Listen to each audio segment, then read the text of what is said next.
Maharashtra superfast news चॅनलमध्ये आपले सहर्ष स्वागत आहे। खास सत्याची ठार लेखणीची महाराष्ट्रातील ताज्या आणि वेगवान बातम्या पाहण्यासाठी आपल्या हक्काचे चॅनल शेअर करा, लाईक करा आणि सबस्क्राइब करा। धन्यवाद। विलेपार्ले धनगर समाज सेवा संघाचा भव्य सामाजिक सांस्कृतिक कार्यक्रम उत्साहात संपन्न।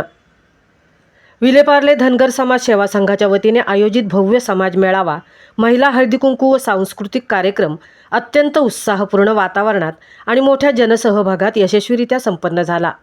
समाजातील सर्व स्तरातील बांधवांना एकत्र आणत सामाजिक ऐक्य, सांस्कृतिक जतन व एकोप्याचा संदेश देणारा हा कार्यक्रम ठरला।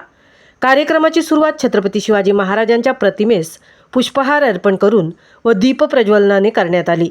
यावेळी समाजातील ज्येष्ठ मार्गदर्शक, मान्यवर, पाहुणे, मंडळ समिती, महिला समिती तसेच युवक कार्यकर्ते मोठ्या संख्येने उपस्थित होते। कार्यक्रमस्थळी आकर्षक सजावट, पारंपरिक ध्वज व घोषवाक्यांमुळे उत्सवाचे वातावरण निर्माण झाले होते। या कार्यक्रमात समाज मेळाव्याचे आयोजन करून समाजातील विविध विषयांवर मार्गदर्शन करण्यात आले। समाजाची प्रगती, शिक्षणाचे महत्त्व, महिलांचा सन्मान, तरुणांनी सामाजिक कार्यात पुढे येण्याचे आवाहन मान्यवरांनी केले। महिला भगिनींसाठी आयोजित हळदीकुंकू कार्यक्रमाला उत्स्फूर्त प्रतिसाद मिळाला। महिलांनी पारंपरिक वेशभूषेत मोठ्या आनंदात सहभाग घेतला। सांस्कृतिक कार्यक्रम हा या सोहळ्याचा मुख्य आकर्षण ठरले।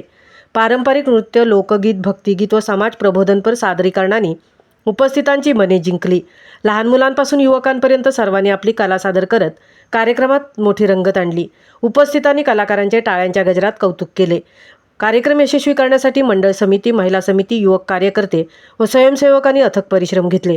नियोजनबद्ध आयोजनामुळे कार्यक्रम शांततेत व शिस्तबद्ध पद्धतीने पार पडला। कार्यक्रमाच्या शेवटी समाजातील सर्व मान्यवर, पदाधिकारी, कलाकार व उपस्थित समाज बांधवांचे आभार मानून कार्यक्रमाची सांगता करण्यात आली। या कार्यक्रमामुळे समाजातील बंधुभाव अधिक दृढ झाला असून सामाजिक एकजूट व सांस्कृतिक परंपरेचे जतन करण्यास नवी दिशा मिळाल्याची भावना उपस्थित बांधवांनी व्यक्त केली। महाराष्ट्र सुपरफास्टसाठी सीताराम कळंबेसह तृप्ती भोईर, विलेपार्ले।